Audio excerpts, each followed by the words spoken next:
I'm not even going to talk about what happened after the game. You know what? I'm not going to talk about what happened after Mason Rudolph tried to rip off fucking Myles Garrett's helmet. I'll let that video sit for another day. I want to talk about what we did to the Pittsburgh Steelers physically and mentally. They came into Cleveland and they got physically ragdolled, manhandled at the line of scrimmage. It was embarrassing.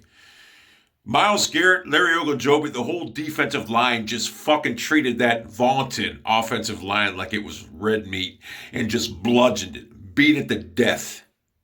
What we found out, Pittsburgh, is that beating up on Cincinnati, Miami, and Indianapolis Colts with a third-string quarterback, that's where your defense gets good numbers from. That defense is fucking garbage. I didn't hear Minka Fitzpatrick's name one time. And you traded away your first-round pick for that clown? I didn't hear his name one time. And you thought you had the future quarterback in Mason Rudolph. I don't even think he's a backup at this juncture. That kid sucks. He's horrible. He's fucking terrible. Hey, he might be the worst quarterback in NFL history. And you traded away your first round pick. So now you don't have a chance to get a quarterback. You're stuck with him. You better hope Roethlisberger comes back healthy.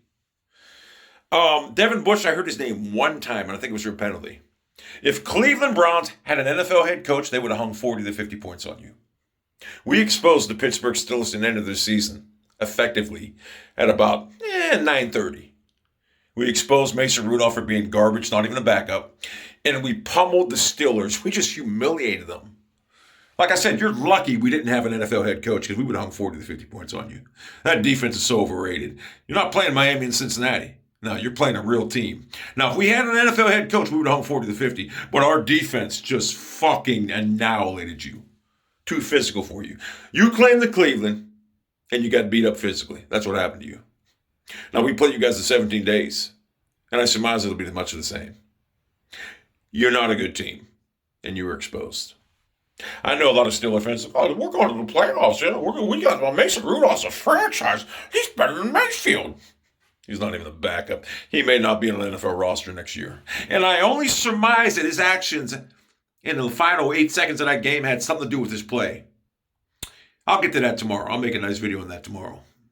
But Cleveland, hats off to you. Pittsburgh came here. They got punched in the mouth, and they didn't react. They crumbled.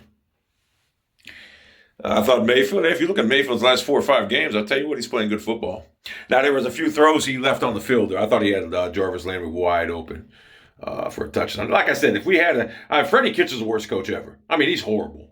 I mean, we could have scored 40 to 50 points if we had an NFL head coach. But he is horrible. I mean, his play calling is so fucking bad. It basically kept Pittsburgh in the game for the first half. But, yeah. Am I proud of this win? Not really. We beat an overrated team. We didn't beat nobody. We beat a team that's one of the worst teams in the league. And they thought, we won 4 straight. Yeah, let's see. You beat San Diego, Indianapolis with a third-string quarterback, Cincinnati, and Miami. That's not a good resume. When you play good teams, you fold and crumble. I just wish we had a head coach. If we had a head coach, this team would be dangerous. Because a team with Kareem Hunt, Jarvis Landry, Odell Beckham Jr., and Nick Chubb should not struggle to put points on the board offensively. And it's just the play calling. Earlier in the season, about a month ago, Jarvis Landry and fucking Beckham were bitching about the play calling. They were bitching about it. And now I know why. Freddie Kitchens. And I don't think any quarterback in the National Football League would look good under the tutelage of guys Freddie Kitchens. Last year, he was using Todd Haley's offense all year. This year, it's his own offense, and it sucks. So the Cleveland Browns destroyed Pittsburgh. And I can't wait till the 2 weeks. We're going to do it again. I'll make a video on this. If you want, you guys got to watch the video on what happened at the last 8 seconds. Watch the full video. Don't listen to the Steeler fans. Don't listen to the overreaction guys like Deion Sanders. Watch the video, and you'll see a guy try and ripping Myles Garrett's helmet off. Was Myles Garrett in the wrong for swinging the helmet? Probably. But Mason Rudolph started this whole skirmish. And then Myles Garrett's defenseless on the ground being attacked by Steelers. So if he gets suspended, I want the Steelers suspended too. But I'll make a video on it. It's like 2 o'clock in the morning. I got to go to bed. But anyway, We ended the Steelers' playoff chances. We exposed them, and we made them realize they need a franchise quarterback now. They need to draft one. Because Mason Rudolph, I don't even think he's a viable backup.